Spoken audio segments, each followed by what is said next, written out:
November മാസം 8-ാം തീയതി രാത്രി 8 മണിക്ക് ടെലിവിഷനിലൂടെ വന്ന് വളരെ നാടകീയമായി ഇന്ത്യൻ പ്രധാനമന്ത്രി നരേന്ദ്രമോദി രാജ്യത്തോട് പറഞ്ഞു, നാളെ മുതൽ 500-1000 രൂപ നോട്ടുകൾക്ക് വിലയുണ്ടാകില്ല. ലക്ഷ്യങ്ങളും അദ്ദേഹം പറയുകയുണ്ടായി. കള്ളപ്പണം തടയൽ, അതിർത്തി കടന്നുള്ള ഭീകരവാദത്തെ ചെറുക്കൽ, അഴിമതിരഹിത ഇന്ത്യ. ഒരു മാസം പിന്നിടുമ്പോൾ എന്തൊക്കെ നടന്നു ഇന്ത്യയിൽ?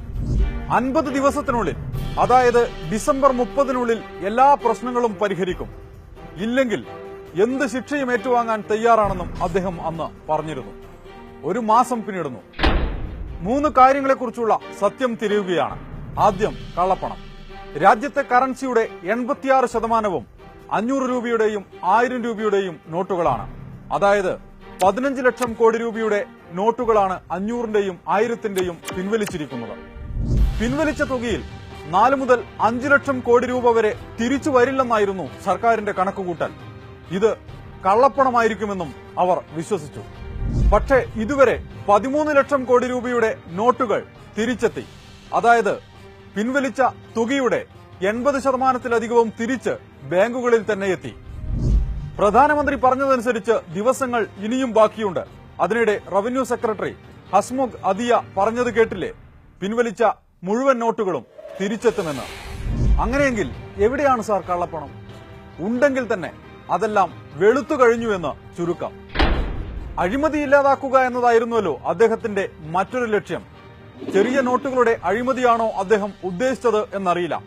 രാജ്യത്തിന്റെ വിവിധ ഭാഗങ്ങളിൽ നിന്ന് ബിജെപിക്കാരുടെ കൈവശം നിന്ന് പിടിച്ചെടുക്കുന്നത് 2000-ന്റെ വലിയ നോട്ടുകെട്ടുകളാണ്. ഇനി പ്രധാനപ്പെട്ടതും മൂന്നാമത്തേതുമായ വിഷയത്തിലേക്ക് വരികയാണ്. അതിർത്തി കടന്നുള്ള ഭീകരവാദം ചെറുക്കൽ. ലോകത്ത് ഏറ്റവും കൂടുതൽ ക്യാഷ്ലെസ് ഇടപാടുകൾ നടക്കുന്ന രാജ്യങ്ങളിൽ ഒന്നാണ് ബെൽജിയം. 93% ഇടപാടുകളും അവിടെ നടക്കുന്നത് ക്യാഷ്ലെസ് ആയാണ്.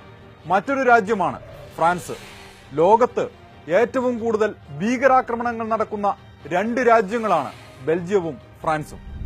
നവംബർ 27-ലെ മൻ കി ബാത്തിൽ നോട്ടുകൾ പിൻവലിച്ചതിന്റെ ലക്ഷ്യങ്ങളിൽ ഒന്നായി അദ്ദേഹം ക്യാഷ്ലെസ് ഇടപാടുകളെക്കുറിച്ച് സൂചിപ്പിച്ചിരുന്നുവല്ലോ. അതുകൊണ്ടാണ് ബെൽജിയത്തിലേക്കും ഫ്രാൻസിലേക്കും പോയത്.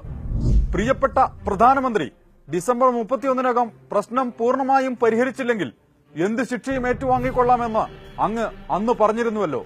വേണ്ട സാർ, ഈ രാജ്യത്തെ ജനങ്ങൾ ക്യൂവിൽ നിന്നുകൊണ്ട് ശിക്ഷ ഏറ്റുവാങ്ങിക്കൊണ്ടേയിരിക്കുകയാണ്. സത്യം പറഞ്ഞാൽ നവംബർ 8-ന് രാത്രി 8 മണിക്ക് അങ്ങ് ഞങ്ങൾക്ക് സമ്മാനിച്ചത് 8-ന്റെ പണിയായിരുന്നു.